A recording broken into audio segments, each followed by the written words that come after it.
নমস্কার, আমি সুদীপ্তা। এভি নিউজে আপনাদের সকলকে স্বাগত। প্রথমেই চোখ রাখবো নিউজ হেডলাইনসে।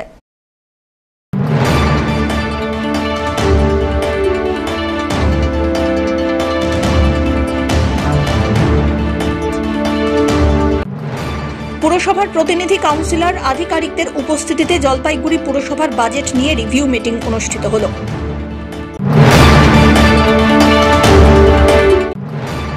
জলপাইগুড়ি জেলা বাস্কেটবল অ্যাসোসিয়েশনের পক্ষ থেকে শুরু হলো ওপেন বাস্কেটবল টুর্নামেন্ট।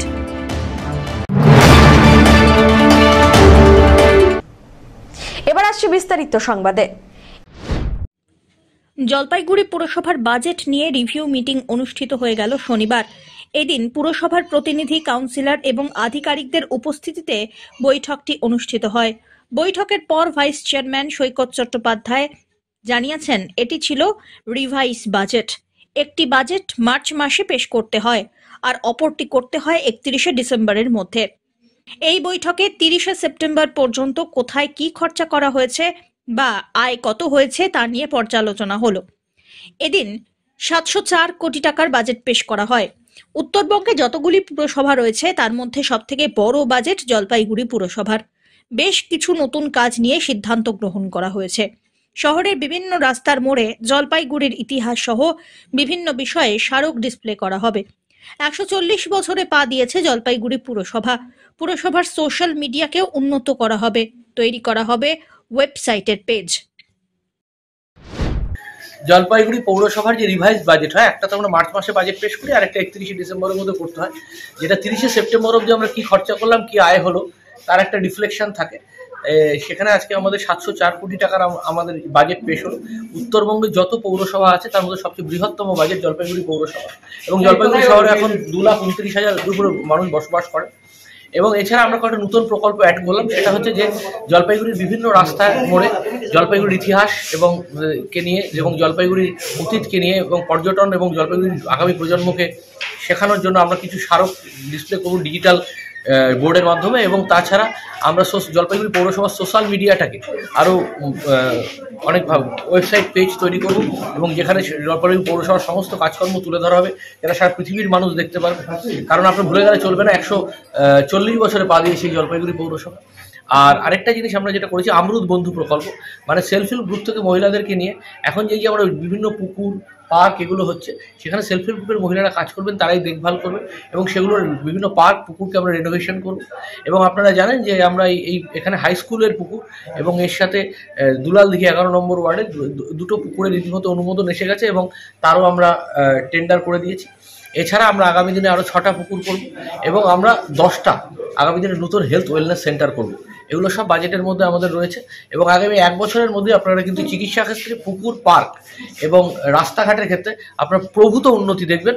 এবং এছাড়া আমরা জলপাইগুড়ি পৌরসভা বেআইনি কাজকর্ম যেখানে হচ্ছে সেই ব্যাপারে কঠোর থেকে কঠোরতম সিদ্ধান্ত নেব, এবং এ ব্যাপারে আমরা কোনো আপোষ করব। অন্যদিকে চেয়ারপারসন পাপিয়া পাল কি বললেন শুনে নিন। 8 মাসের যে আমরা বাজেটের যে আমরা প্রিপারেশন নিয়েছিলাম, সেটার একটা পর্যালোচনা শুধুমাত্র করা হলো। এখানে নতুন কিছু ইনক্লুড করার কিছু নেই। আমরা গতবারের যে আয় ব্যয়ের হিসেবটা সেটাকে পর্যালোচনা করেই আজকের সভা সিদ্ধান্ত গ্রহণ করা হলো। যে ক্ষেত্রে আমাদের আরও আমরা দেখেছি যে ধরুন একটা গভর্নমেন্ট ফান্ড আমরা পেয়েছি, তাতে আরও কিছু ইনক্লুড করা যায়। কিছু ইনক্লুড হয়তো এভাবে আসবে, বা কোনোটা আমরা এখনো করে উঠতে পারিনি, সেক্ষেত্রে আমাকে ওই বাজেটটাকে কমিয়ে নিয়ে যাওয়া, এইভাবে একটা পর্যালোচনার বৈঠক হলো। সামনের আবার যখন মার্চ মাসে বাজেট মিটিং হবে তখন নতুন কিছু ইনক্লুড করার বিষয়। অর্থাৎ সর্বসম্মতিক্রমে আজকের এই পর্যালোচনা, গত 8 মাসের বাজেটের পর্যালোচনা আমাদের আজকের বৈঠকে করা হলো। সব্যসাচী মজুমদারের রিপোর্ট, এভি নিউজ।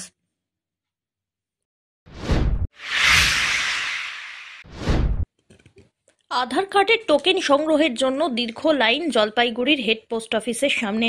উল্লেখ্য, আধার কার্ডের যাবতীয় কাজের জন্য আগেই বিজ্ঞপ্তি দিয়ে জানানো হয়েছিল 28 ডিসেম্বর শনিবার সকাল 10টা থেকে টোকেন দেওয়া হবে। সেই মতোই এদিন দূর দূরান্ত থেকে প্রচুর মানুষ বড় পোস্ট অফিস এলাকায় লাইনে দাঁড়ান।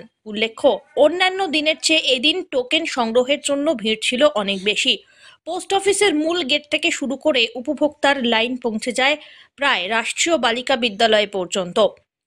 অনেককেই খুব ভোর থেকে কয়েক ঘন্টা টোকেনের জন্য লাইনে অপেক্ষা করতে এদিন দেখা গেল।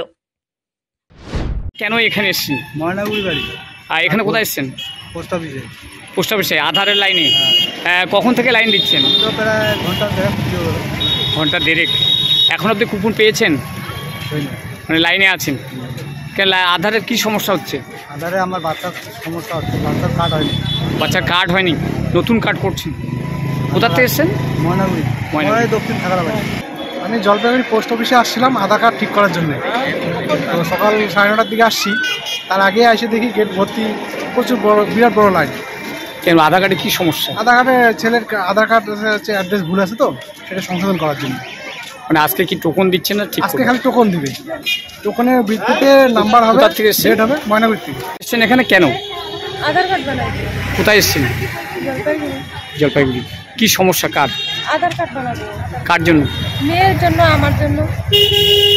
কোথা থেকে এসেছেন? হলদিবাড়ি খালপাড়া। রাতের অন্ধকারে উন্নত প্রজাতির একটি গরু চুরির ঘটনায় ব্যাপক চাঞ্চল্য ছড়ালো জলপাইগুড়ি সদর ব্লকের বোয়ালমারি নন্দনপুর গ্রাম পঞ্চায়েতের প্রধান পাড়ার বুথে। ওই বুথের স্থানীয় বাসিন্দা প্রাণতোষ মণ্ডলের ঘরে পূর্ণবয়স্ক ওই গরুটি চুরি হয়েছে বলে অভিযোগ। প্রাণতোষ জানান, রাত্রি 1টা পর্যন্ত গরুটিকে ঘরের মধ্যেই দেখা গিয়েছে। সকালে ঘুম থেকে উঠে দেখা যায় গোয়াল ঘরে গরু নেই। অনেক খোঁজাখুঁজির পরেও সেই গরুর হদিশ পাওয়া যায়নি। গরুটির বর্তমানে বাজার দর প্রায় 60,000 টাকা বলে খবর। স্থানীয় বাসিন্দা বিদ্যাধর সরকার বলেন, মাঝে মধ্যেই এলাকায় চুরির ঘটনা ঘটছে, এতে ভীষণভাবেই চিন্তিত তারা। এই বিষয়টি নিয়ে প্রশাসনের দৃষ্টি আকর্ষণ করতে চেষ্টা করছেন তারা। অপরদিকে বাসিন্দা সহদেব ব্যাপারী বলেন, এটি কৃষি প্রধান এলাকা। গৃহপালিত পশু যদি এভাবে চুরি হয়ে যায় তাহলে কিভাবে জীবন জীবিকা অতিবাহিত হবে? এর আগেও বিভিন্ন এলাকায় চুরি হয়েছে। এলাকায় পুলিশ ফাঁড়ি স্থাপন করে প্রশাসন বিষয়টির ওপরে নজর দিক বলে জানিয়েছেন তারা। বলছেন কি হয়েছে বাড়িতে?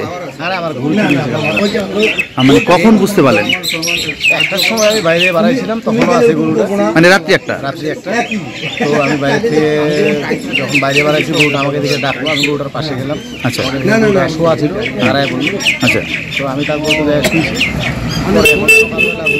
আমি উঠি নাই, বাবা আমার আগে উঠছি 5টার দিকে। তো বাবা বলতেছে গরুটা তো নাই ঘরে। আচ্ছা। তারপর আমি তাড়াহুড়া করে উঠলাম, খোঁজাখুঁজি করলাম, নাই। তো গরুটা যেদিক দিয়ে নিয়ে গেছে দেখি পায়ের দাগটা বোঝা যাচ্ছে আর কি, সব জমি চাষ করা বোঝা যাচ্ছে। গরুটাকে আমার বড় গরু তো, কালো রঙের, খুব দেখতে সুন্দর। আচ্ছা। তো সকালবেলা দেখি গরুটা নেই। এটা কি গোয়াল ঘরের মধ্যে বাঁধা ছিল? হ্যাঁ, গোয়াল ঘরে ছিল। আমার ঘরটা অ্যাকচুয়ালি অনেকটা বড়, অর্ধেকটা আমি গরু জমিতে বাঁধি না। আমার গরু সারাদিন বাড়িতেই থাকে, বাড়িতেই খাওয়া দাওয়া দিই, অর্ধেকটার মধ্যে থাকে, আর রাত্রিবেলা অর্ধেকটাকে ঘরে দিয়ে দেয়। বলছিলাম গরুটার কালার কি? একদম কালো। কালো রঙের? একদম কালো। ওরকম গরু আমাদের এই অত্র এলাকায় নেই। স্বাস্থ্য ভালো? হ্যাঁ, একদম। 7 মাসের প্রেগনেন্ট ছিল, মানে গর্ভবতী ছিল গরুটা। বলছিলাম গরুটার বয়স কেমন হবে? বয়স মাত্র 2টা দাঁত দিছে নতুন। আচ্ছা, এখনো বাচ্চা দেয়নি? না, দিবে, ফার্স্ট বাচ্চা। এই প্রথম বাচ্চা দেবে। বলছিলাম কেমন দাম হবে গরুটার? মানে গরুটা এখন মোটামুটি মার্কেটে বর্তমান দাম আছে না হলেও 60,000 টাকা মিনিমাম। 60,000 টাকা? হ্যাঁ, আরামসে। বলছেন বিষয়টি কি কাউকে জানানো হয়েছে? জানানো বলতে আমি মার্কেটে, আমার দোকান আছে, মার্কেটে আমি আসছি সকালবেলা, মোটামুটি মৌখিকভাবে সবাই মোটামুটি জানাজানি হয়েছে। অনেকজনকে আমি ফোন টোনও করছি। আমি বেলতলিও গেছিলাম। আচ্ছা। আমার একটা বন্ধু আছে, ওকে খোঁজ খবর বলে আসলাম, ছবি পাঠাইলাম। আমার একটা জাইম্বু আছে ভোলাহাটে, ওনাকেও ফোন করছিলাম। করছে প্রান্তোষ মণ্ডল, এই পাশেই বাড়ি আমার, প্রান্তোষ মণ্ডল। ওর সাইবল গরু। আচ্ছা। দাম আনুমানিক 60,000, খুব ভালো জাতের গরু। ওটা সন্ধ্যাবেলা জল টল খাওয়ায় ঘরে রাখছে। আচ্ছা। 1টার সময় বাথরুম করতে ওঠার পরও গরু আছে ঘরে। আচ্ছা। তারপরে সকালবেলা দেখে ঘরে গরু নেই, বুঝতে পারে নাই কখন কী সময় নিয়ে গেছে। মানে কারা নিছে? যারা সমাজের দুষ্কৃতী, চোর।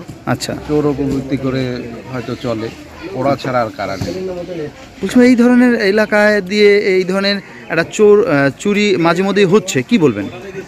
কি বলবো, প্রশাসনিক যে ব্যাপার আছে, প্রশাসনিক এইখানে শুনলাম যে পুলিশ ফাঁড়ি হবে, সেইটা হলে হয়তো উপকৃত হব। সমাজে পুলিশের ভয়ে অন্তত এইসব কাজ থেকে বিরত থাকবে লোক। মানে এই ধরনের চুরি চামার হবে না আর কি। হ্যাঁ, এইসব পুলিশ ফাঁড়ি হলে ওই ভয়ে হয়তো করবে না। সব্যসাচী মজুমদারের রিপোর্ট, এভি নিউজ।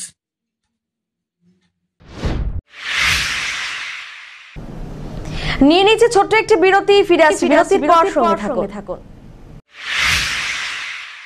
আনন্দ সংবাদ, আনন্দ সংবাদ। জলপাইগুড়ি শহরে এবার শুরু হয়েছে তিস্তা করলা উৎসব, শিল্প সংস্কৃতি ও বাণিজ্য মেলা। স্থান মিলন সংঘ ক্লাব ময়দান, জলপাইগুড়ি। এই মেলায় আপনি পাবেন হস্ত, বস্ত্র, চর্মশিল্পের বিপুল সম্ভার। এছাড়াও রয়েছে ঘর সাজানোর কাঠ, আসবাবপত্র, শীতের সামগ্রী, বাচ্চাদের জন্য বিভিন্ন খেলনা এবং মেয়েদের বিভিন্ন সাজসজ্জার জিনিস, আর ছোট ছোট শিশুদের জন্য বিভিন্ন ধরনের রাইডও। আমাদের এই মেলায় রয়েছে বিভিন্ন ধরনের খাবারের স্টল। আমাদের এই মেলার মঞ্চে প্রতিদিন বিভিন্ন সাংস্কৃতিক অনুষ্ঠান অনুষ্ঠিত হবে। আপনারা সবাই আসুন, কেনাকাটা করুন আর আনন্দ উপভোগ করুন। আজ 28 ডিসেম্বর 2024 ভারতীয় কংগ্রেসের 140তম প্রতিষ্ঠা দিবস উপলক্ষে বিনামূল্যে চক্ষু পরীক্ষা এবং স্বল্প মূল্যে চশমা প্রদান শিবির অনুষ্ঠিত হল। প্রাক্তন প্রধানমন্ত্রী ডক্টর মনমোহন সিং এর প্রতিকৃতিতে শ্রদ্ধার্ঘ্য নিবেদন করে 1 মিনিট নীরবতা পালনের মধ্যে দিয়ে শুরু হয় এই শিবির। এখানে 50 জন মানুষ চক্ষু পরীক্ষা করান এবং স্বল্প মূল্যে ঔষধ এবং চশমা সংগ্রহ করেন। চক্ষু বিশেষজ্ঞ মৌসুমী সূত্রধর সিফা শবনম উপস্থিত ছিলেন। এছাড়াও ছিলেন কংগ্রেস পঞ্চায়েত সদস্য গণেশ ঘোষ, যুব কংগ্রেসের সভাপতি মোহাম্মদ মহবুল অতসী সরকার, তিতলি সূত্রধর প্রমুখ। শিবির শেষে প্রবীণ কংগ্রেস নেতা রাজেন্দ্র রজক মহাশয়কে সংবর্ধনা প্রদান করলেন সুখবাহাদুর লামা। অমিত বণিকের রিপোর্ট।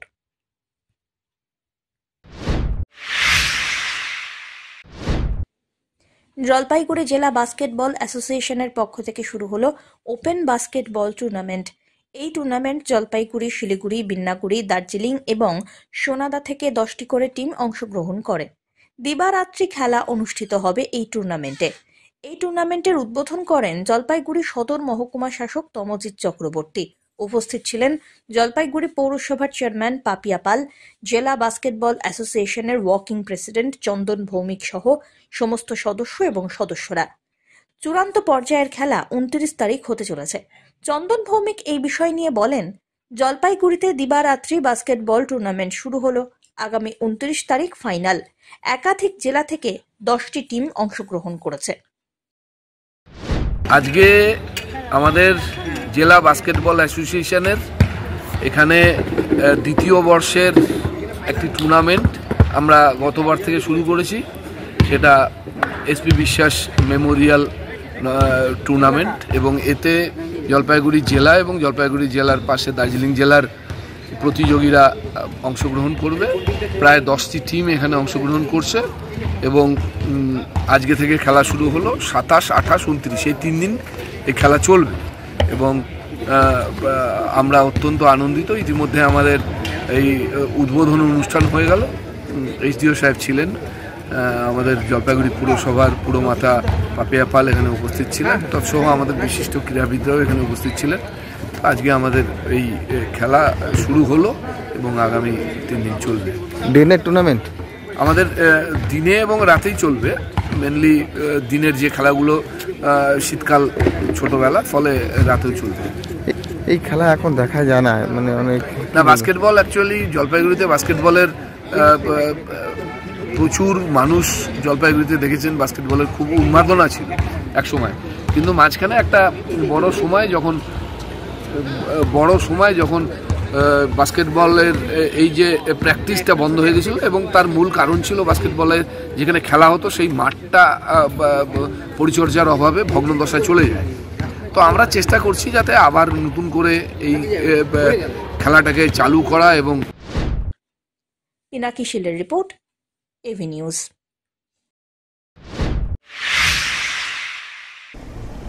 শেষ করবার আগে নিউজ হেডলাইন্স আরো একবার।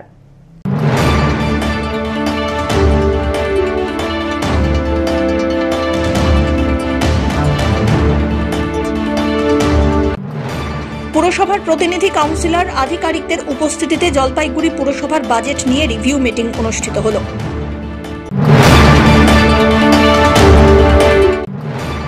জলপাইগুড়ি জেলা বাস্কেটবল অ্যাসোসিয়েশনের পক্ষ থেকে শুরু হলো ওপেন বাস্কেটবল টুর্নামেন্ট। শেষ করবার আগে নিউজ হেডলাইন্স আরো একবার। এখনকার মতো নিউজ এ পর্যন্তই। পরবর্তীতে আসছি আরো সংবাদ নিয়ে। দেখতে থাকুন আমার বিশেষ। নমস্কার।